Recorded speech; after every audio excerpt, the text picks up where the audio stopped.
বেশি প্রত্যাশা করতে যাবেন না, লোভী হবেন না। লোভ আপনার সুখ কেড়ে নিবে। লোভী কখনো সুখী হয় না। লোভীর পকেট কখনো ভরে না, যতদিন এটা ভরবে না। লোভী হব আমরা না। অতিরিক্ত প্রত্যাশা করব না, অল্প প্রত্যাশা করবো। I am not talking about the গোল।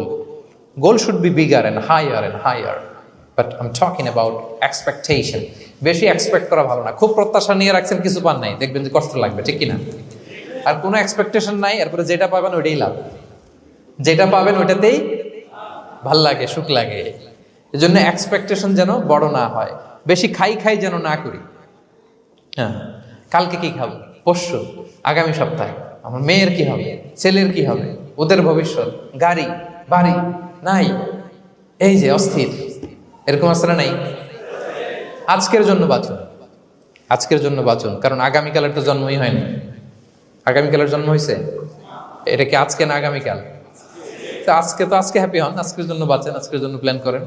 আগামীকালের তো জন্মই হয় নাই। কালকে সকালে সানরাইজের পরেই না আগামীকালের জন্ম গ্রহণ হবে, ঠিক কিনা বলেন? তাহলে প্রত্যাশা কমান, হ্যাপি হবেন আপনি। ইমাম গাজালি রাহিমাহুল্লাহ একটা চমৎকার কথা বলতেন। উনি বলতেন, তোমার রিজিকে যা আছে এটা 2 পাহাড়ের মাঝখানে থাকলেও এটা তুমি পাবা। আর যেটা তোমার রিজিকে নাই, ওইটা অনেক দূর থেকে আনার পরেও হাত দিয়ে নিয়ে 2 ঠোঁটের মাঝখানে রাখলেও ওটা পড়ে যাবে।